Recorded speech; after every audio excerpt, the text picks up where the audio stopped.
Just a little bit of housekeeping before we get started. Sure. I'm going to be using the word woman and female interchangeably and as shorthand for people who are able to become pregnant. And that's not to ostracize the non-binary or trans community in any way. So I'm just going to say the word woman or female. Okay. As will I. Okay. That sounds lovely. Okay. So yeah, thank you for this opportunity. I appreciate that too. Yeah, and I like the format of just informal conversation. I think that's great. You don't necessarily need a moderator or to have a big back and forth formal sort of debate. Yeah. I think this will be great. So yeah, I agree. Yeah. Also, this gives us a chance to have more of a tete-a-tete instead of having somebody just ask us sort of rote questions and answers, and that's not my style anyway. Great. Okay, enough about the style. Let's get down to business. All right. Would you like to begin? I guess I'll begin with just a question to you. Sure. What are your feelings about, rephrase, your position is that abortion should be banned, correct? Or am I incorrect? Sure. Well, just on the mic, if you want to hold it up, because I think there's some feedback. Oh, I'm sorry. You're getting feedback again. Is it me or is it you? Well, the closer this mic is to barely look out. Is that what it is? Okay. But it's all right. All right. Very good. Yeah. So my position is that I do believe that abortion, which I guess we would have to define. What exactly? The termination of a pregnancy. Okay, and by termination? For now, I would say it's not contraception. Contraception would be before the embryo is created, when the sperm meets egg. Right. We have what you would consider life, what I would question. Okay. And I think from there we can take it as abortion. Sure. So we will get into the scientific question, I presume, but yes, my conclusion on the science is that yes, we have a human life from conception, fertilization. Okay. And so I have the belief that, and I think a sane society ought to have the belief that we ought not to directly, intentionally kill innocent human beings. Okay. And so if the child in the womb is an innocent human being, then we ought to have a law to protect that child from being directly, intentionally killed. At the same time, I would say really all of this comes down to being able to see and recognize a human being as a human being, and then to say there's justice involved, the virtue of justice, to say there are certain things that we owe to one another. And I think you would probably agree that we could say that about human beings outside of the womb, that we owe something to one another, at least insofar as we would say we owe to one another that we would not intentionally, directly kill one another, right, outside. I don't have to believe that it's a person because it's actually not even categorized as a person. It doesn't have personhood under the law. I can't write off my fetus on my taxes. I know that seems a bit cold, but actually, it is 100% true. Actually, I think you can. You can get certain benefits. Taxes. You can get certain benefits, and now they're trying to push for this savings account you can get ahead of time while still pregnant for a pre-person, But that's just, in my opinion, more erasure of our rights. It's actually an interesting point I had never thought of before, but I do believe my wife and I, we've had now 7 pregnancies. 2 have ended by miscarriage, natural miscarriage, and then 5 we have children from the ages of 10 down to 2. And, I remember when the children are in the womb that year, before even if they're going to be born the following year, that on our taxes it does allow us to include they will that. allow it as long as the pregnancy is going to come to term within the next, I suppose, fiscal year. Right. Okay. Yeah. Well, in any case, the law doesn't say that is a person yet, okay? Even if there are, I guess, some sort of family tax exemptions, which now you have enlightened me on. So I was not aware of. I've never been pregnant to my knowledge. So that's not. Oh, I also want to stipulate I will be using words that are anatomically correct in this, just so we're clear. Not dirty words, but anatomically correct words. So I wanted to get to the point you mentioned, unfortunately, the miscarriages. Now, this brings to mind, when we talk about our justice system, when we want to ban something or outlaw something, what should be the consequences for a woman in your world where you've banned abortion? What would be the consequences for a woman who has sought to have an abortion? Sure. Well, it's a great question that I'm going to answer, I hope clearly, but I do want to say just in terms of that distinction between human being and personhood, while I think you're correct that normally, right now, by law, due to the Supreme Court ruling 73 Roe v. Wade, that's correct, that the human child in the womb is not being considered, they're not being given full human rights. They're not being given the rights of a full person. That's true. However, I would say that is a question to be considered, though. Just because the law reflects that this human being is not a person doesn't necessarily mean the law is right. We saw that in past in history with slavery. True. We've seen that in other things. True on that, however, I mean, of course, laws are subject to change. And our morals as a society are also subject to change. Obviously, we talk about slavery. So, but what I'm trying to get at is, if we're unable to equivocally say, now for instance, if we are committing a murder by terminating pregnancy, then what you ought to be advocating for is either the death penalty or life in prison for these women. Yeah, and I don't hear you calling for that. No, and that's right, I wouldn't be. I would say there ought to be. Reason? There is. Because what that tells me is that even within your own moral framework, that you don't see it as murder, but some kind of murder. And to me, that just lessens the impact of your argument. Right, yeah, no, I think, absolutely, yeah, I think it's very fair. And I think this is a great example of discussions that I think people ought to be having all around the country as, things are changing and Roe v. Wade is being revisited. And that's unfortunate. And well, just to say, this is an important line of discussion. And so I would say that, yes, I would agree that it would be classified as a murder. And yet, there are different contexts in which murders occur that lessen the culpability. In this case, it would be a murder for hire. The woman is seeking out this quote murder by going to a murderer and saying, hey, I have this money, will you please kill my, fetus? Okay? That is murder for hire. And in that situation, the doctor would be less culpable than the person themselves who's paying for the murder. You see where I'm going with this? I do. I would see it completely antithetical to the argument to suggest that it would also be 100% murder for hire, but also somehow you want to lessen the impact upon the woman. My reasoning is, and I hope you don't mind me saying, is that to me that doesn't line up. And that seems a little bit like you don't even believe it. Right, yeah, no, I could tell you, I thank you for that. I want to be called out in any way that you would sniff out any hypocrisy or inconsistency, because I don't want to push you towards that, though, because I think that the feeling that you're getting about that might be something you want to explore. Yeah, let me explain.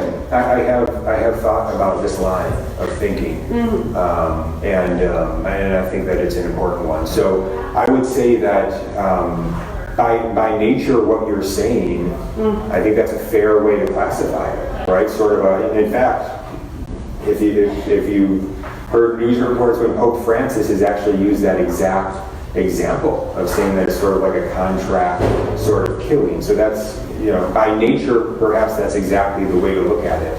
I'm in no way trying to push you toward that, because I personally don't see it as that. I see it as this is something that is within the person who is pregnant's purview to make a decision upon. I believe since something is not viable outside of the body, then it should obviously not not be anyone else's decision to decide, Sure. okay, because what we're talking about now is we're talking about the justice system getting involved. You're no longer talking about just a woman and her body and her and her doctor. Right. What you're talking about is literally the government would mandate that this woman gestate for 9 months. And what are we supposed to do then? Are we supposed to watch them or chain them up or keep them in special facilities if they're at risk for possibly trying to throw themselves down the stairs to get rid of it? No. In a situation where abortion is banned, you will necessarily have to have a legal system that actually enacts justice upon people who go against that ban, or else the ban has no There would teeth. have to be some consequences. So, how will you keep those women from committing an abortion on their own, throwing themselves on the stairs, using, a coat hanger, these sorts of gruesome, ways of terminating a pregnancy on one's own, taking poison? It's, lots of women have died that way. Yeah. So what I'm saying to you is that we must take it to its logical conclusion and say, are we going to make pregnancy police? Are we going to have an enforcement task force to watch these people? Right. What I would say is that there are some simple ways that I think we could have a way of enforcing such a law that would recognize the personhood of the child in the womb and make abortion illegal in law. And I think that the ways to make that enforceable, number one, is to prosecute any abortionist, any sort of abortion doctor that was actually providing the service. Okay. So that would be one way. Now, if they're not a doctor, say somebody like Kermit Gosnell, who opens up his own clinic and does these backyard abortions, he didn't go to any government and say, can I have, some sort of permit to do this sort of thing? He just got some money and he got these women and he cut them up terribly and lots of them died. And that's the sort of thing that's going to happen more often than not. Because I don't know if you know this, but there's been abortion as long as there's been pregnancy. People have not wanted to get pregnant. You know what I mean? So when they find out afterwards and they choose to try and get rid of it, the ancient Chinese used to drink mercury. The Romans used to use, the Egyptians used to use crocodile. It's quite disgusting. So throughout history, we've had this happening. A ban does not stop abortion, and I'm sure you can finish the sentence. It makes it dangerous. What I'm saying is, let's get back to. Can I respond to that? Oh, sure. Yeah, let me just respond to that by saying that, the other thing about enforcement, right, is the number one deterrent for someone to commit an abortion, if it were made illegal, is the very fact of it being made illegal. So what is legal and illegal makes a difference in terms of what the culture thinks about a thing, right? So there's a whole lot of people that if it were made illegal, if the personhood of the child was being recognized and that was being now starting to build out into the culture, it's going to start to change the culture. The law is the number one thing that ultimately is going to change the culture. And the reason I can say that is backed up with data, because before 1973, the number of abortions that were taking place illegally was very, very small, right? Comparatively to what happened after. There were after. state laws that were happening. Yeah. And they were not by any means, one straight up law federally on whether abortions were legal. They even had different times at which it would still be legal to have abortion or not. What Roe v. Wade did was it made a precedent that a woman had the right to privacy.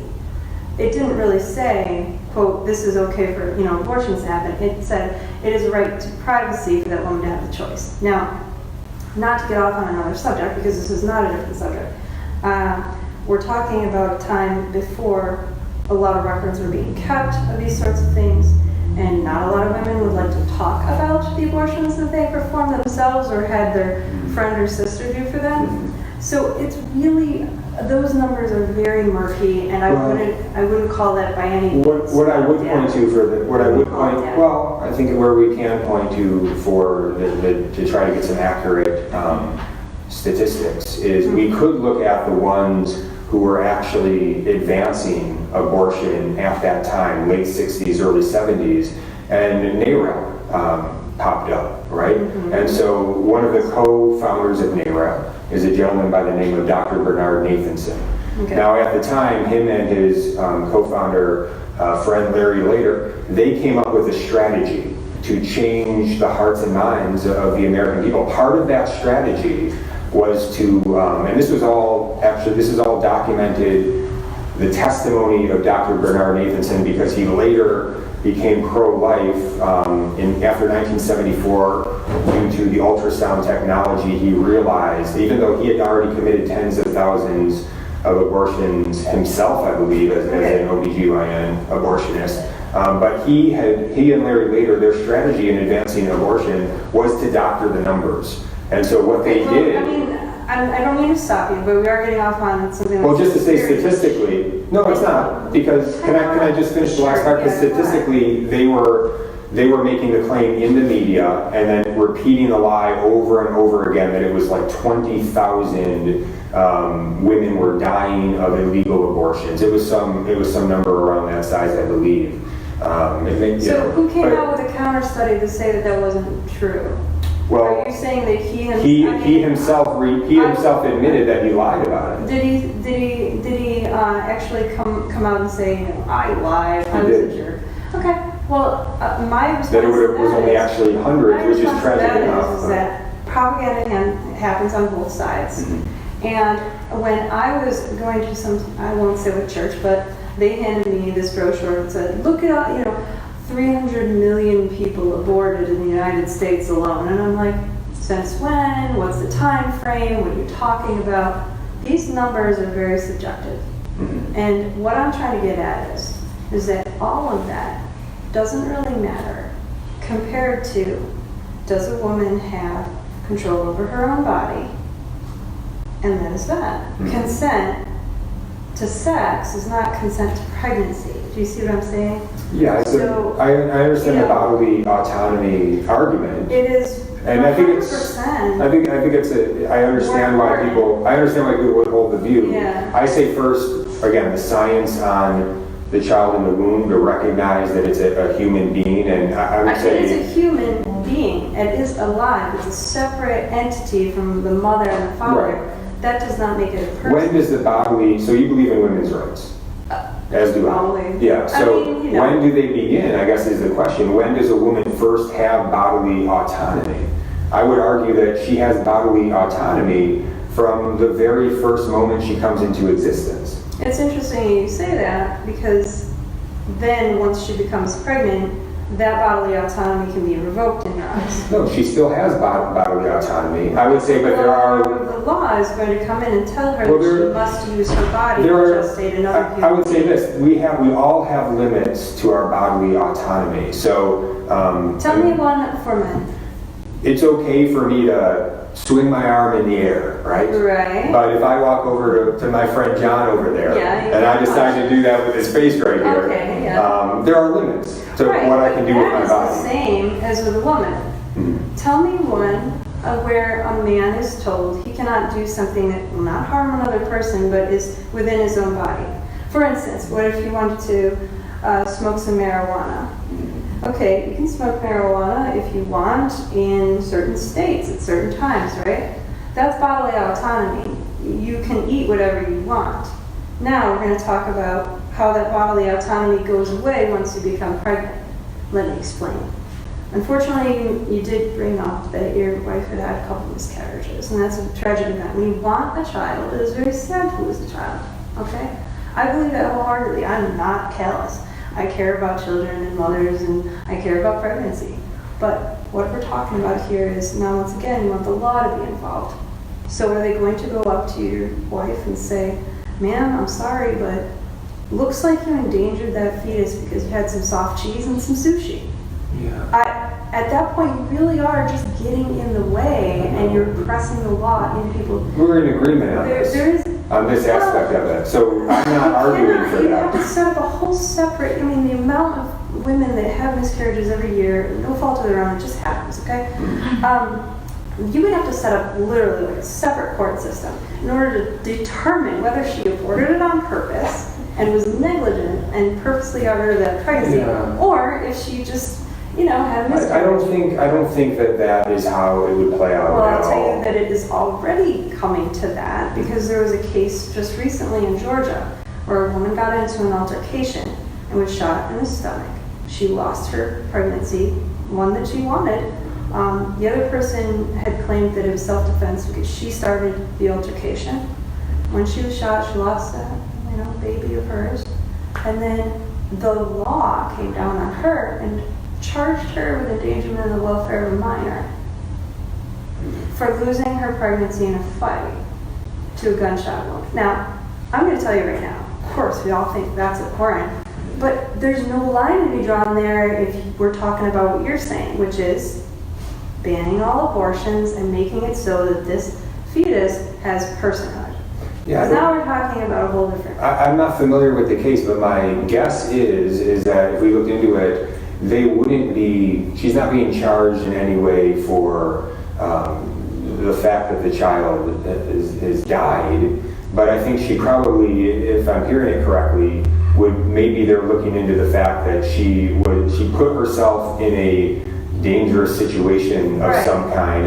So I don't know the facts of that, but what Yes, no, you are right. You are saying, they're arguing, you put yourself in danger such that you would lose your child. So what now? So that's already going on, I guess. We're going on a roller coaster. Well, that has nothing to do with overturning Roe v. Wade, though. It doesn't. No. But it does have to do with chipping away at the rights on a very small level, a little at a time, with these trap laws and by trying to push the idea that there's personhood. That is 100% an insidious and systemic scheme, if you don't mind me saying, by people in the position that are saying, oh, well, we should ban all abortion, but let's just do it in these sneaky, hinky ways that they'll never be able to say, well, you banned abortion. Just making it harder and harder and harder. I guess, can you clarify that? What are the sneaky ways? Okay, for instance, the TRAP laws, TRAP is an acronym, but so there's one that's very famous where, especially in Texas, Mississippi, and some of the other southern states where, they thump their Bibles pretty hard, they've got these lawmakers that are definitely into banning abortion, but they know they cannot. So what they've done is they enact laws that say that abortion clinics have to have certain admitting privileges to a local hospital. They don't need that. They don't need that medically. It's just a pain in the You don't think there would ever be scenarios where they ought to have that? The doctors in a clinic, for right now, the clinic that you might go to just get your, physical, they don't have admitting privileges. They don't need them. It's not necessary, right? So if we're talking about stuff like that, or that the hallways have to be a certain, number of feet apart, just by building code. I understand. These are things that are happening. I understand the cynicism of it, but I would just say, I think if we looked at those cases, we would probably be able to look at those and say, there may be some real validity of why that actually would be better medical care to have those things in place. And why wouldn't we want the best? Well, if it was being made by doctors and nurses, but it's not. These are politicians who are lobbied by groups that are religious in nature or just generally against abortion. I don't know any groups that are not based in religiosity that are seriously against abortion. There's a lot. I'm sure Secular pro-life is, you can go to their website. I don't know them, but I believe you. Yeah. But this is mainly being pushed by people who they want abortion banned. But they cannot do it. They might be able to do it now that we have Kavanaugh in there. His issues. But I think the whole problem is that you shouldn't be chipping away at these rights. We should be focusing on what the women want, what the doctors say. And what the doctors are saying is that these trap laws are ridiculous and they don't need admitting privileges and they don't need the hallways to be so and so far apart. But these doctors are the abortionists. So the ones that are profiting. Well, no, I mean, even doctors who are, I hesitate to say profiting, but doctors who are doing other professions, just obstetrics. And I'm sure, Okay, but I'm sure so- there are fair-minded doctors that Sure. would argue the other way. So Maybe. yeah, I would just say. I haven't heard any. Okay. I'm just putting it out there. Well, Although I will agree that just hearing something doesn't make it necessary. Yeah, let me ask you about the personhood thing, because I think the way that you described that. Look, and by the way, I want to say, like, I understand. It makes sense to me, and this is one of the reasons why I really appreciate this conversation, because I get to hear your perspective, and what I'm hearing is like a legitimate fear about what might happen if Roe v. Wade is overturned, and if this actually took place, and abortions were made illegal, and I understand that. And I think that's why we have to have discussions to talk about what would happen. It's very important because I don't think we need to be afraid of it. I would say this, that these extreme things that I think you're saying could happen, I don't see any possibility of those extreme things happening. And here's why.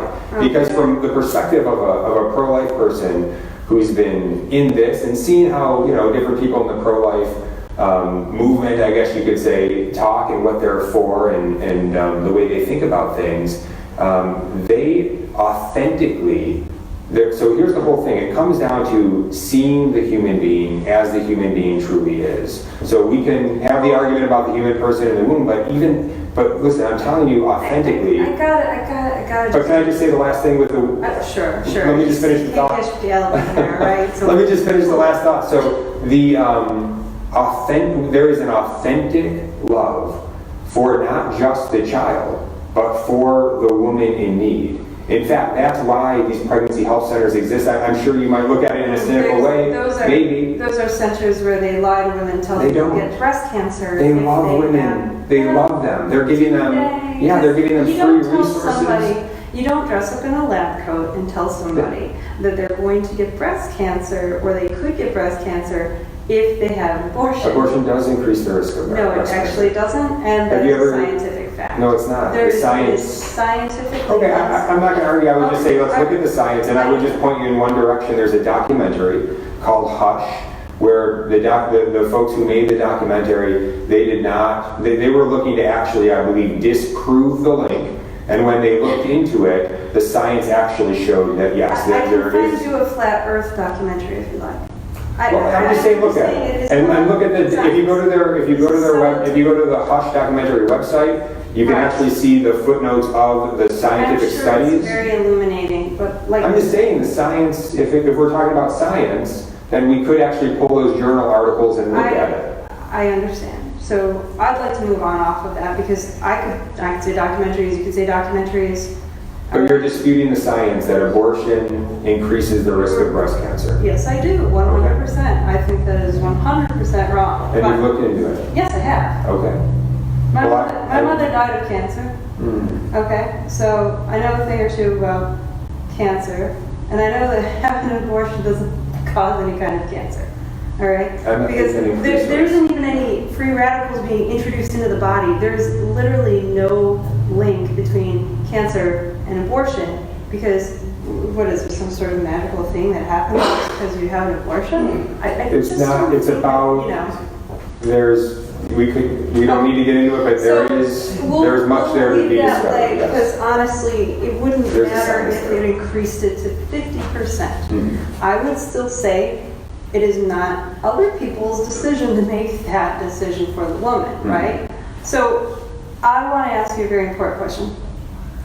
What do you think are the pressures that cause women to seek out an abortion?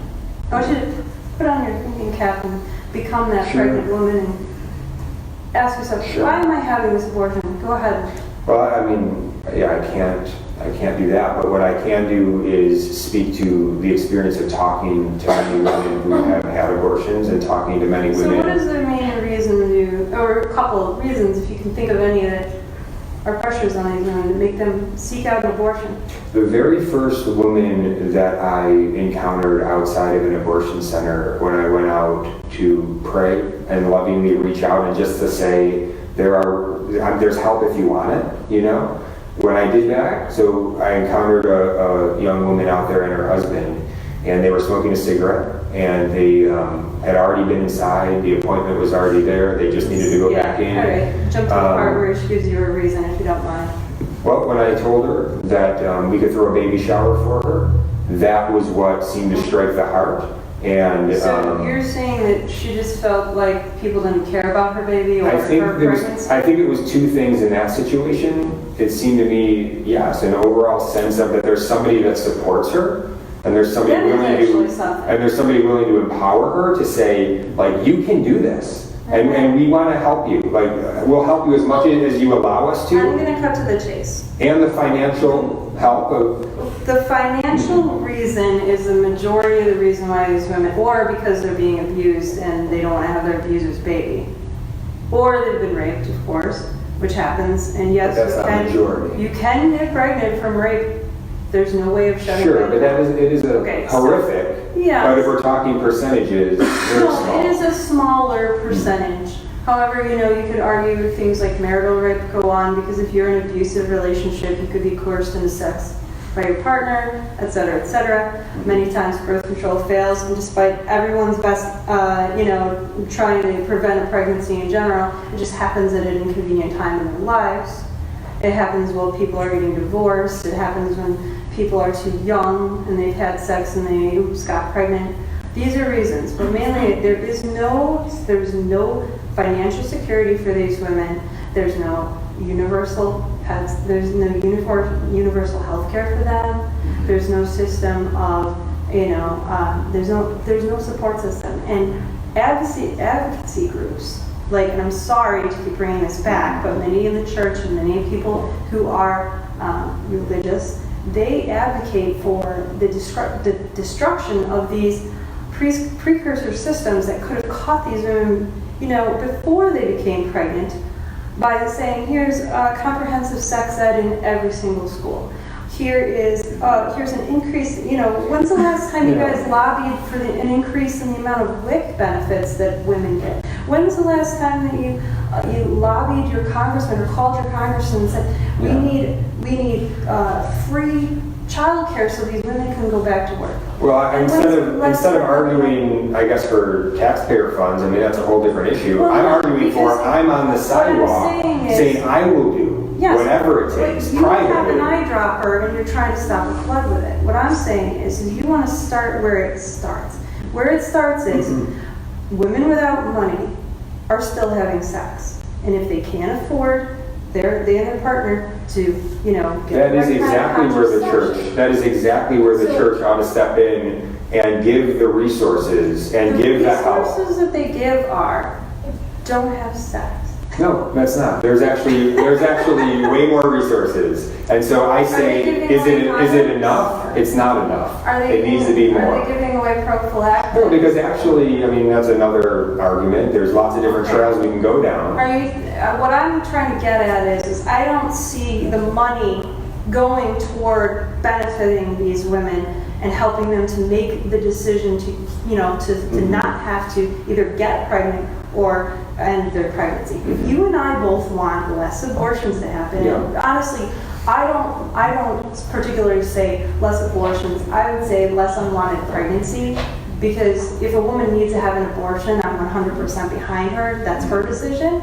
I'm saying if we could get rid of, or at least lessen the amount of unwanted pregnancies by starting with having universal and unequivocal health care for everyone, okay? But that's actually, but so you would make a distinction between universal health care and what all of the candidates currently running for president that are pushing for universal health care are including in that taxpayer-funded abortion throughout all 9 months of pregnancy. Like, that's a real thing that they're including. It is health care. You must understand, this is like knee surgery, it is like eye surgery. So don't say you're trying to stop them from having unwanted pregnancies and having abortions. You're wanting taxpayer-funded abortion on demand. That's going to increase abortion. No. What I'm saying is, and just follow me here. Yeah. If you start when they're young and you teach them about their bodies in school and they have a good understanding of how it works, and then you proceed to make birth control free. That's where we would disagree. Well,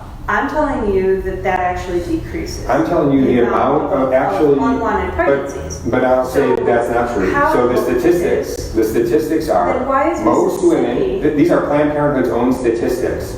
Most women who have abortions were actually on the birth control pill at the time they became pregnant. So that's a fact. Because most women are on the pill. So what I'm telling you is that it doesn't actually. Follow the mentality. If you didn't want to get pregnant and you're sexually active and you're using contraceptives, then you become pregnant. You already had the mentality that you didn't want to become pregnant and you thought you were doing something to prevent you from becoming pregnant. Right. So now if you become pregnant, where do you think your mentality is at, especially in a culture that's telling you it's just a blob of cells, no big deal, just go ahead and take care of it. So you're judging their decision on moral basis. Because you're saying you have this mentality. I'm saying just on common sense. If I say, can you give me a ride to the airport? And I get in your car, I expect you to at least drive kind of, safely, right? Mm-hmm. So that, if we get into an accident, which is what, in my opinion, accidentally becoming pregnant is like, I didn't sign up for that.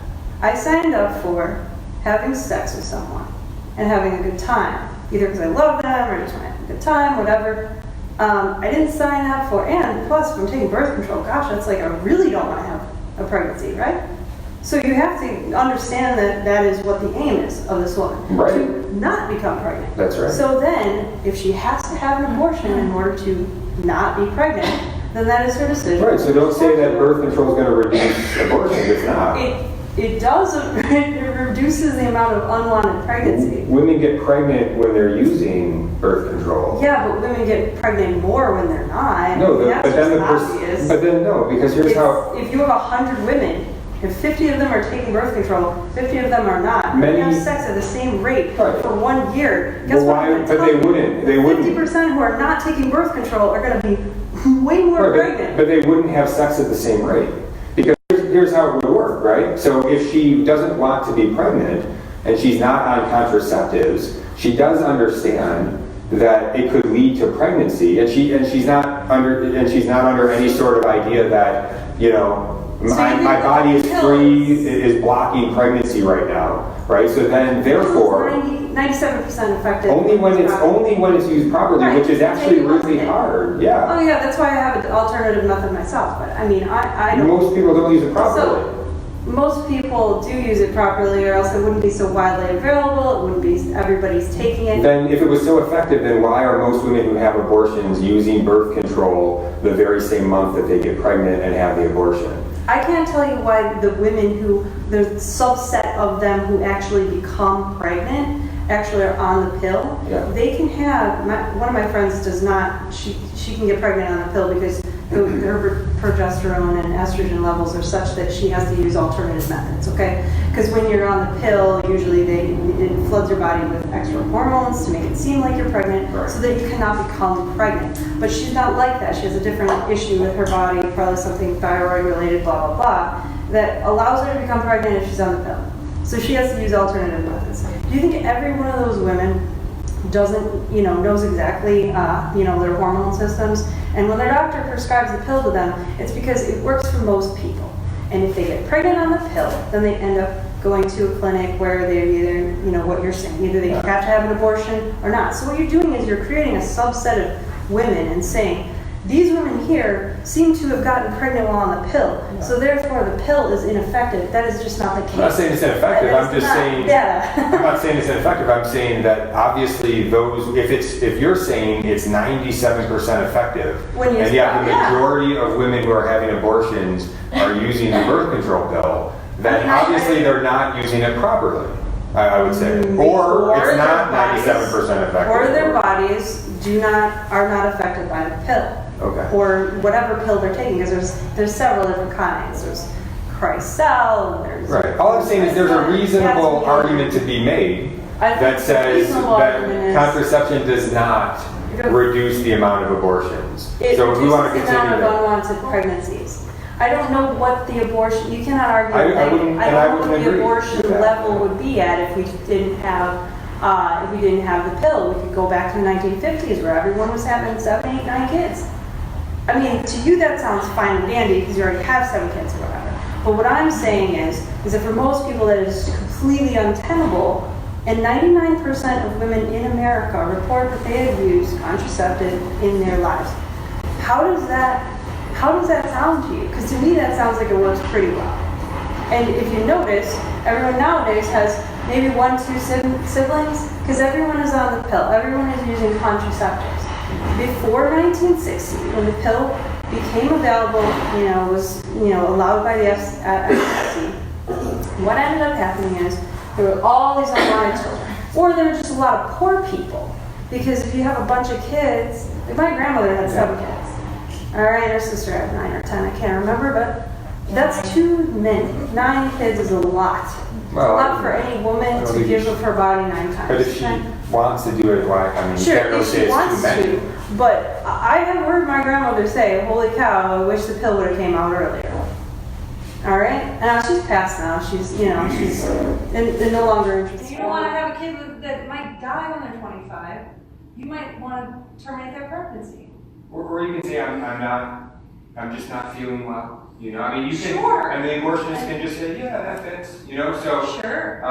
So it doesn't have to be. You would have to find. I'm wondering who all these really lax doctors are. The ones that are making all the money. I mean, if you remember the Planned Parenthood videos where they're selling baby body parts that came out. The one who wants to buy the Lamborghini. The one that was by James O'Keefe that was heavily doctored. No, that wasn't James O'Keefe. It was David Delighted. Okay, well, you need to look at what I'm talking about because they're in court right now in California. You cannot sell body parts. That is just insane. You do realize that's a conspiracy theory, right? It's a fact. You're peddling conspiracy. Again, I would just want to add a footnote. Look at the court case that's going on right now in California. It's the fact. Sure. They're selling baby body parts, and not only that, but it also came out. It also came out very clearly in the preliminary hearing, which I think will also come out clearly in the civil court hearing, the civil case that's going on right now. That not only are baby body parts being sold, baby body parts, they're being sold, but also. They've changed, but also they are not just taking them from children that are aborted, but they're actually from children that are born alive. Okay, so from born alive children, taking a beating heart out of a born alive child. This is a fact. You can look into. What are they doing with it? They're sending it to Stanford or whoever else to do what they do. So these highfalutin Ivy League schools are actually buying black market body parts. Is that what you want to tell me? It is a fact. Okay, so and it's been going on actually since 2000. Okay, but you can look it up. What would you say though if that is? What would you say if that is true? Just hypothetically, if that's true, you would say that's wrong, correct? Really don't know. I mean, I think medical waste is medical waste. So in a lot of children, it's not alive. I mean, what I'm talking about. But a human body. A human body. Right now, it is illegal for you to take the liver out of a dead guy and sell it on the black market. That guy's not even alive, okay? So what I'm saying to you is that it's already illegal. So not if they don't. Not if they don't, because they treat the born person, the guy that you're saying is the dead guy that you want to take the liver out of, they're seeing the human dignity of that person, but they're not because of the abortion law. So, they're not seeing the human dignity of the child. Let's get into this real quick. Okay. Right now, you are not allowed to take any kind of courses and use them for parts unless they have signed up for it. So you become an organ donor. You're dead. They can't take your stuff, right? And you can't use people's blood to sustain an already living child. For instance, if you would argue that it is up to the mother to sustain the life of the child that's inside of her or her fetus or whatever, then what you're arguing is that it's up to her to keep that alive, correct? She has to keep that alive using her body and tissue. I would say this. Okay. Absolutely. The difference, the distinction is this. It's a simple distinction, and it's that the child is not a part, right? Like blood or liver or. No, the child is not a part of the woman's body. The child is another human body inside the woman's body. No, I agree with you there. Yeah, very distinct. She now is, in your eyes, She is compelled. She's being made by the law in your world where it's illegal to have abortion. She's being compelled to use her body in order to sustain life with another body. Are we ever doing that anywhere else? I would just change the language and say she's being compelled not to kill an innocent human being. No. She has to use her body to keep that other body alive. And what I'm going to ask you next is, would you agree to a law that says that parents have to donate their blood and tissue if they're donors for their children? No, I wouldn't, because again, there's a distinction. Because those are body parts. Oh, the child's body is not a part. Oh, It's a distinct human body. That's a part. You misunderstand what I'm saying. She's using every part of her body in order to sustain, from her blood, from her the food that she eats, her energy. Actually, her calcium is being sucked out of her bones to help make baby strong. Yeah. Okay. So what I'm saying is, would you be okay with a law that says that, for instance, if a father is a donor, then he must give his bone marrow. He must be compelled by law to give his bone marrow to his child in order to sustain that child's life. And the distinction also could be that it's an extraordinary means to keep that child alive, whereas the child in the womb, there's nothing extraordinary about that. That's a natural, that's actually how it works. That's actually, you were a child that size once, I was a child that size once, and that's just the way it works. That's the way it works when we're in the wombs of our mothers. We accept that, but we're not talking about the labor intensive. There's no other option except death. Yes. So. And I'm going to bring up an important thing to do next. If you don't mind, just intrigue me for like 2 seconds, all right? So there's a famous thought experiment where there's a violinist, and he's a world famous violinist. You know Yeah. Okay. So the violinist is dying, his kidneys don't work, and the only way to sustain him is to find a person and make them a human dialysis machine. So this is a thought experiment. It's never happened. Trust me. Right? So the idea is that one night of drinking, a guy with the right kind of blood type gets conked over the head, dragged down into a basement, and hooked up to this guy. So now the violinist is alive, and the man is alive, and he's just using his kidneys to filter through his blood. So the question then becomes, when the cops bust in the door to go save the man, and he says, okay, this dude's here is going to die if I unhook myself. Is he a murderer if he decides to unhook himself? And should the law compel him to stay hooked up to this guy for any amount of time? I mean, it's a very simple and clear distinction that I don't think it's pregnancy. at all. I can explain it. In a pregnancy, again, you have a human body inside another human body. Right. And it's there in a very natural way, not some kidnapping and hookup thing. It's a child in the womb of the mother. We were all that size once. We all were living and growing, and if somebody would have directly, intentionally killed us at that point, or taken us out and left us aside to die, we wouldn't be here, right? So. Well, I mean, that doesn't really get to the heart of the thought experiment. The argument is, should it be up to either law enforcement to call that man a murderer for unhooking himself, or, in the case I'm of against kidnapping the guy. Sure, of course. I mean, I'm going to be honest with you. I don't think this is getting fertile ground with you right now. But what I'm saying is that if I don't consent to continuously keep this fetus alive, every single day that you're pregnant, you continue. You're consenting to keep this fetus growing off of you and using your. It's a sacrifice. I see my wife go through it. Right. Yeah. It isn't. It's a sacrifice that people should not be compelled to make. It's an interesting. Yeah, I mean, you're looking at it in a certain perspective, and you're using this word compelled. Right, but what's the alternative? Let me ask you this. If you want to ban it, then that means because what's the alternative? I'm not saying we're compelling anybody. What I'm saying is we ought to have laws that simply say we cannot directly intentionally kill other human beings. And so if that's a fact, if this is a human being. It's going to make war very difficult, isn't it? It's going to make war very difficult. It's going to make the death penalty very difficult. Well, those are things we can talk about, right? Those are separate issues. But here we are nitpicking. It's not nitpicking, it's very simple. Just when it's a woman, just when it's a fetus. I'm I'm not nitpicking. Okay. To me, it seems like, once again, we're back to the eyebrow. Hold on for a second. Yes. Okay, I have a question for you. Oh my. So, sorry. Go ahead. I didn't know there was going to be questions. That's all right. Okay, I don't know, but, so you were saying, like, you understand that when women get pregnant and like sometimes it's unwanted. You understand that they need help when they're, in financial distress. But what I get from you is I don't see you really advocating for trying to stop or prevent that. So it's I am. putting a woman in. Yeah, it's a great question. So let me explain. Can I finish?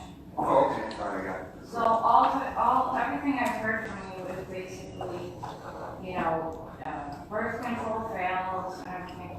You're not advocating for more birth control, and there's a lot of different types of birth control other than just the pill that has a higher percentage rate of knockdown, of working. So what you're saying is, what I'm hearing is, you are keeping women in a state of I need help, I need help, I need help. Can I? Can you explain that to me? Yeah, I can. Yeah, thank you. I don't want it to ever be perceived that way because that's not the case. So the case is that I am for empowering the pregnant mom in need. And I'm for empowering every human Well, being. they're in need. That's the point. That statement right there is a problem. Okay. We do not want to be in need. I understand, but do you think that sometimes I'm in need? Sometimes we're all in need. Like, there's no shame in saying, like, sometimes we go through tough things. To the point where the laws involved with your body now. I thought there was kind of, maybe there's not agreement here, but I thought maybe there was an agreement that a woman who is going towards an abortion, that everyone would maybe, I guess this isn't something to presume, that if a woman is going towards abortion, that's something that's tragic, regardless of where you stand. No, not necessarily. Okay, so I'm not hear you advocating for more of, birth control to prevent the very thing that you're saying. Okay. Yeah, let me speak to it. So I don't advocate for birth control as a way to eliminate abortion. That's your issue. If I can just finish. So again, because of the data which shows that birth control actually increases the abortion rate. It does not. I cannot understand how. I can send you evidence of why I can explain why I'm saying that, real evidence. But let's set that aside. What I believe we can do to empower women in that situation, right, is that first we have to be honest.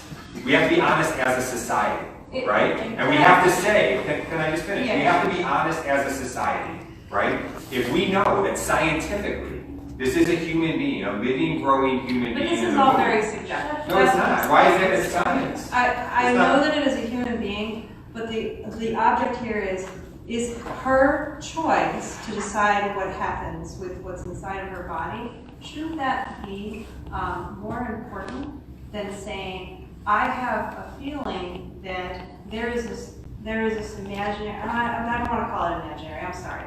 Let me put it a different way. There is a theoretical person that is coming along that actually is going to now determine the outcome of this woman who is already living her life. And you would choose to protect a theoretical person and help a theoretical person because it's a much easier, that's a soft and squishy target. It's a huggy bunny. It's so easy to protect unhumans or not yet humans because they're only theoretical and they've never done anything wrong. But when it comes to the woman who's making a decision, her decision is paramount. And I'm just sorry that, we have to talk about this over and over. Let me just tell you this. That there are things that we can disagree about, and that's why we're having these discussions, right? So it's important to have the discussion. This goes back to the law. Okay, we can get back to the law, but I want to be able to can I just finish and answer her question without being interrupted? So, so the thing is that we can disagree. We can look at the data, and we can do that later, about what the data actually shows, about whether contraception actually lowers the abortion rate or raises the abortion rate. So we can actually look at data on that, that's fine. But what I believe we can do is be honest as a culture. And let's be honest with that woman about the real risks of what abortion is, again, based on science, about what really takes place for a woman after abortion, okay? Let's be I've honest. known women that have had abortions. And many, And you know what? I have Some of friends. them are happy about it, and some of them think that it was the best decision they ever made. Because they were in the wrong relationship with the wrong man, or they were abandoned by that person. And that's the exact problem that I'm talking They about. do not have a support system of actual legitimate support system, not some patchwork of a bunch of churches handing out diapers. That is simply an individual. So to get back to the law. That eyedropper. So to get back to the law, that's why I actually do believe, so yes, I think we should be doing both. We should be loving the child, we should be loving the mom, we should be active in trying to reach out to pregnant moms who are being pressured, many of them, the statistics show, many of them are being pressured towards abortion, okay? And also, Who is pressuring them, if you don't mind me asking? oftentimes the man in the situation, Right. oftentimes it could be family, right? But again, the statistics show there's a lot of pressure on that woman to have the abortion, the women that have abortions, okay? And that's a shame, okay? So what I want to say is, can we start being honest about it, right? And give her the full information and say, this is the local help that's available. Give her all the information, right? So why is it that you set up these, and I'm not saying you, but why do people set up these pregnancy, what do you call them, lie centers, whatever, or the health centers, right next to clinics where they have actual doctors inside of them? Is there something wrong with every doctor at every clinic that they can't give that information to that woman? They don't. And I can give you proof says, why. I want an ultrasound, I want to look at this fetus growing inside of me. She can do that as long as she has health insurance. I've talked to moms who they tell me what goes on in the downtown Planned Parenthood, that when they have the ultrasound, they turn the screen away, right? And that even if they ask, the screen is away. So, and here's how I can prove it. No, it's not. No, the law is this. The law is that some states have laws that say you have to show the ultrasound to the mom. Some states have laws that say you have to show the ultrasound to the mom if she asks. So why do we even need those laws, right? If they would just do it. The reason why We don't have those laws in New York State, by the way. The reason why those laws exist is because those laws are meant to pressure the woman into not having abortions by forcing her to look at the fetus and make a decision based on possibly not her own best interest, but about sympathy for a theoretical person that doesn't exist yet. They are pressure laws. Why on earth should a woman be compelled to look at something that she does not want to? Okay. So That's what I guess so. This would be the thing that we would want to try to come to some agreement on. It's like, what information is really suitable to give to a mom who's considering abortion? Like, what as a community? Doctors should give that. You think abortionists who are making? I'm talking about OBGYNs. These are the abortionists. Not right? every OBGYN. The ones that work in Planned Parenthood are making money off of abortion. You say money. Yeah, money. Lots Many of of it. those Planned Parenthoods do not make money off abortions. In fact, it is only 3% of the things that actually are done at Planned Parenthood that are abortions. So, Yeah, all right. So footnotes. So Anybody can look that up. Like secular news reports, secular news reporting already gives out like the 3 Pinocchios or whatever it is. Like that's clearly a lie, right? Okay. That Planned Parenthood, 3% of their business is not abortion. That's a talking point that they put out, a piece of propaganda. Anybody can your look that up. propaganda is that they're chopping up baby body parts, so I think that You can look at the court case. I think Look that at I'm the a court little bit case more that's going legitimate. on. Just Google the court case going on right now in California. I'm not making it up. Just Google it and see. Because everything on the internet is true. It's a court case going on in California. It's a court case going on in California. So, Well, when from a I timing get back perspective, too, sorry, for both Yes. participants, just out of respect for a timing perspective, it was scheduled from 4:30 to 5, and not 5:39. It's 4:30. It's 4:36. Yeah, I think I made a typo, but let me. Okay. So We should wrap up. Maybe we could do like some concluding remarks or something. Oh my God, that would be excellent. want me to tell her you want to go, or do you want to? You can continue your thought and sort of parlay that into sort of an ending or whatever. Yeah, I guess I just want to say, like, I'm actually not interested in trying to, like, win some debate or something like that. I appreciate the conversation to learn more about, like, what you're thinking about, where we might have some common ground, where we don't, you know, where further conversation is needed. I hope that you can, I presume goodwill on your part. I presume goodwill on the part of everyone here. I hope you can presume that from me. I love human beings, right? And so if I'm wrong, and a human being is not a human person in the womb, then okay, then I'm doing something wrong. But understand that I believe that a human being is a person from conception, fertilization. And the reason why is because I believe that all human beings are human persons. I don't believe there's any characteristic or any property or anything about somebody that we would say this is a human being but not a human person. That's what they did when they enslaved people, right? That's what they did, saying this is 3/5 of a person or whatever else. Like that's what they did in Rwanda when they called, you know, when there was genocide. Like that's how genocides take place. When you make some distinction that says this is a human being but not a human person. And therefore we can treat them differently and we can do violence against them. Like that's the philosophy going on, right? So I believe every human being is a human person, right? And unless you can give me some distinction about why some human beings aren't human persons, then I don't know why there'd be any reason to believe that a human being is not a human person unless it's simply to fit some sort of argument so that you can do whatever you want to do with that human being. And so, just to close, I want to say that I am in favor of trying to just see who is human and giving them equal dignity, the child and the mom, and saying, let's figure out together. Let's come together as a community. Let's have these conversations. How can we best love the mom? How can we empower her? How can we, I take your point well, not to see her as somebody in need, but as somebody who, you know, I don't know, that is a woman that we just want to say, look, I can help, I'm willing to help you as much as you allow. I don't know how you want to put it, but I'm willing to have those conversations to want to see what you see. I want to see her accurately, and I want to love her well, and I want, as a community, for us to have these conversations about how we can do that, right? Can you at least see that that's a positive thing? I want to let you finish. I just have a question. Can you please tell me if you're for or against the death penalty?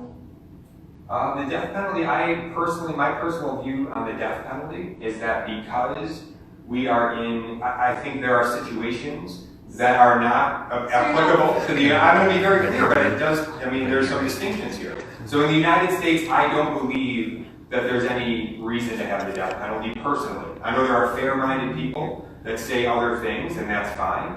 But for me, the logic that I go on is that the reason that I see for a death penalty where it would be okay in some sort of like a third world country or something is if you have a violent criminal. It's cut and dry for you to say no abortion, but it isn't cut and dry for you to say no death penalty. I'm saying no death penalty. Because they're not, because the difference, well, the distinction is they're not an innocent person. Oh, now we're making a moral judgment. Well, we have to make some moral judgment, sure. Yeah. Why would you make a moral judgment about a person that already is alive, whether they deserve life or not? Listen, Until so if you let me answer, I can say it very clearly. So here's a concrete, you're just trying to make an argument, but here's the concrete Yes, I am making an Right, argument. but let's make it concrete and actually look at what we're talking about. So say you have a violent, say we have a violent criminal who kills, so they come in, this is our society. They come in, they kill somebody. We know that we've got somebody, but we've got them contained. All right, these big guys over here, they drag them down and they've got him in the corner. So we've got this guy who they want to do violence to the community. They've already begun. We've got good evidence, right? So what if we have no way? What if we have no way to keep them separate from the rest of the community? Now, we have a system of jails. We have ways that we can keep people away. So that's why I'm saying I don't believe we have a need for the death penalty in the United States. But if we were in a third world country where they didn't have the capability, perhaps, of keeping somebody away from the rest of the society, and that was the only way to keep everybody safe, then I do believe in some situations like that it would be permissible. And the reason why is not to directly kill some innocent human person. It's nothing against the dignity of that person. It's to say we need to protect the dignity of all persons. And if the only possible way to protect is to kill that person, if that was the only possible way, then to me, that would be the one way that it would be applicable and the only way. Well, what I am is a utilitarian, rules utilitarian. So in my opinion, I'm trying to use my voice to advocate for harm reduction. And what I'm saying is that since, and not to get off on the death penalty, but we do know that 4% of those people are innocent every single time. So that's something that I would never advocate for. I'm against it. It's easy for me to say. I'm also against war because I think that there are plenty of pregnant Iraqi women that we just absolutely demolished. We killed them, their babies, all the people that are around them. And we don't know who they are, or how innocent they are, or how guilty they are. We just mowed them down. And I'm sure we have a lot of agreement on that area. I think that if you were to search your your thought processes, that you would find that these are not equal. What the amount of time and energy and the amount of advocacy you do to keep women from making a choice that honestly they could go look on the internet and make their own choices. They have agency about the science. You say it's right there. They can look for it. Okay, on the internet. Is that correct? Okay, so they are perfectly capable of making these decisions. Let me finish. They're perfectly capable of making that decision. You want to take that decision away from them by means of a legal precedent. You are saying we should change the law and make police watch over women and make sure that they cannot make that decision. That is what you're advocating for. You want law to be enacted to ban all of these abortions. Thus, those women would need to be punished for making that decision. So what you're not doing is empowering them to make a decision. You're telling them, I've made that decision. We as a society have made that decision for you. So if you decide you want to go get an abortion, well, some terrible consequence will befall you. So to me, that is saying you have no choice. Do you understand how you can either have choice or no choice?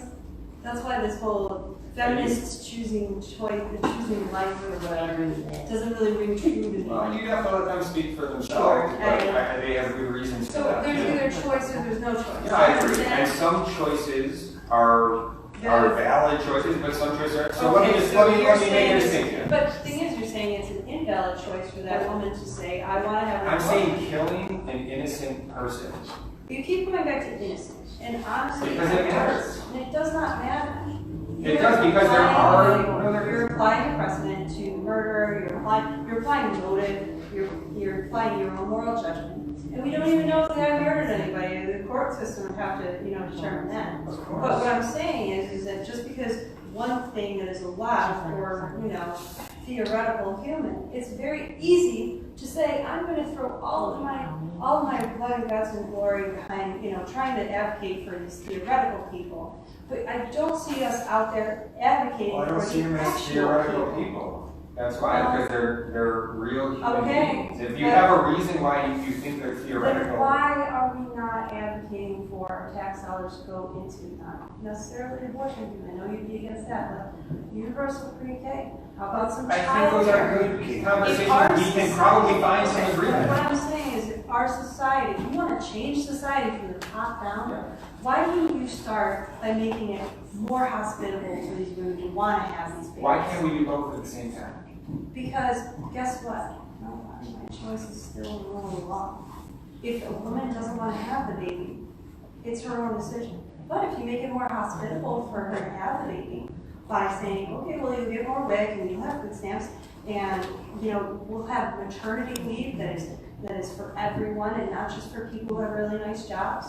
Federal maternity leave would be a great start. Because I know women that have worked at a pacted factory, making styrofoam, and they got to be back there in 8 days. There is maternity leave. Now, about expanding? No, it should be universal, because what kind of person is going to give birth and they want to get back on that factory line 2 days later? So this is I'm saying listen, I'm probably going to agree with you.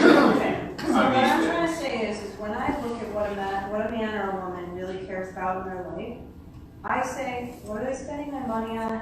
What are they spending their time on? And these things are not being advocated for. So it is completely unequal amount of time and money and energy that is being lobbied against women's So let me say this right now. abortion This might. versus all of these programs that would. So I want to make a proposal for a way that something really good can come out of this. I would want to make a commitment that I would be willing to sit down with you and work on some advocacy for something like that. So for us to come to talk about it, try to figure out something locally that we can do for women and actually figure out how to help them and actually advocate for it together. I am 100% willing to do that.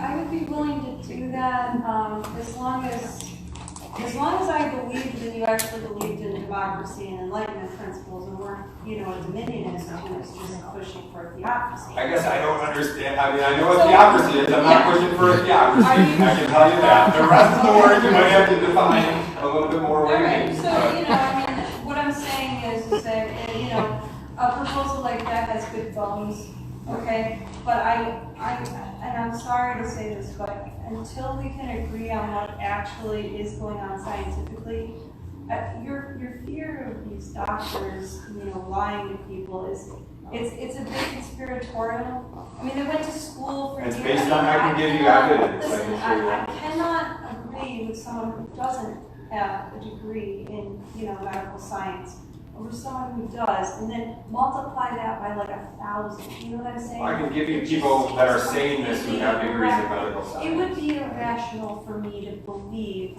you over a doctor. Well, let me just say this. You see what I'm saying? Well, So you don't have to believe me. It would be hard for me. I'm saying it would be hard for me to partner with you and see you as an honest actor. But what if I can give you evidence from other medical doctors with degrees that aren't me? Yeah. So I can do that. I mean, what I'm saying is we're going to have hard data for me to believe these things, and But I guess this is the difference, right? So again, that's one conversation that we're having here, and that's what we're trying to do.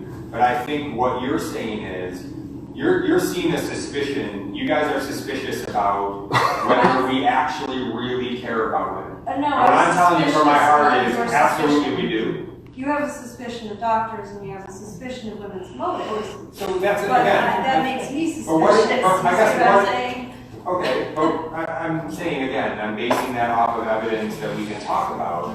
But as a sort of productive conclusion, wouldn't we be able to kind of set all that stuff aside and say where we have common ground is we want to try to help women, Well, right? I And so therefore, we both feel that way because I think that the help that you would give them would be not only insufficient, but it might be backwards.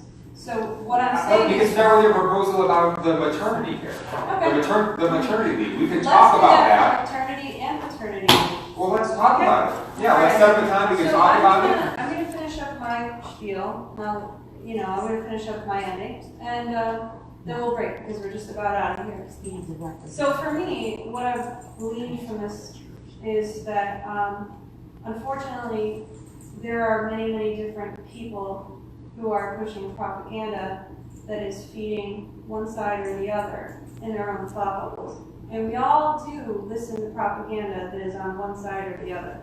That is not disputable because it makes us feel validated to hear things that we already believe or already know to be true. I also want to say that women having a choice with their own bodies is a cornerstone for democracy because when you cannot make a decision of when to become pregnant or when not to become pregnant, then what ends up happening is that you are blown to the four winds and rudderless. Because at any moment your life could be derailed because you had, one night with your boyfriend. Also, I'd like to say that in conclusion, there is no way that I would ever be on board with law enforcement telling women that they must remain pregnant and gestate. Because to me, that sounds very sick. It sounds like the biggest nanny state I've ever heard of. And it'd be coming from the standpoint where you're obviously, very skeptical of authority, and you think that authority can lie, and you think that doctors are lying, and the scientists are lying, and things like this. then you should be heavily skeptical of a government who would go around and basically watch women's pregnancies. I don't see why that wouldn't scare you. So that's all I have to say. I have no agreement on that with you, but Am I able to say it? oh sure, you want to Yeah, I guess. whatever you got there. Yeah, I think our perspectives are different on that at the end. So, yeah, I'm not arguing, I think it's a bit of a straw man, like I'm not arguing for any sort of nanny state or like this police force that's gonna go around I and didn't like. straw man you. You did say you want to ban it, and with ban comes the legal system. Okay, It's exactly. not an I agree. imaginary thing. Right, but I'm saying that in my perspective, that looks very, very different than the extreme sort of fleshing that out that you're saying. I'm not saying there'd be a police force that would go around, right? All I'm saying is that that I think there would be some sort of a reasonable consequence for abortionists, right? And also, for moms, but I think it would be a more lenient consequence, and the reason why is because their culpability would be lessened, in my view. And again, those would be conversations to have. And the reason why their culpability would be lessened is because we have to be honest about the fact that we're living in a culture that the lie of abortion, I would say, is baked in. So it's telling pregnant moms, right, like that this is a valid choice. That to kill your child like is no big deal, right? That is what the culture's saying, and it's baked in. So moms are hearing. I don't believe So, that. can I I have just- to jump in because can I I just do finish? not. Well, we've gone on quite a bit, but I'm telling you. I thought I got the What I'm telling you is that since time immemorial, the people in charge have told women that making this choice is invalid. They were burned at the stake for making this choice in the Middle Ages. Midwives were burned at the stake. They were called witches. You know what I'm saying? Like things like that. So when you tell me that society is telling women, since 1970, 5 minutes ago historically, that having abortion is a valid choice, I disagree with that because it's still disputed. It's still heavily disputed, especially by authority figures. Authority figures have been telling us for years that we were unchaste women if we make this decision. So you cannot make this claim that is simply ridiculous. Do you understand? Authority. And I'll let that be the final. All right. All right, but I appreciate it. Okay. Appreciate the discussion. Yeah. No.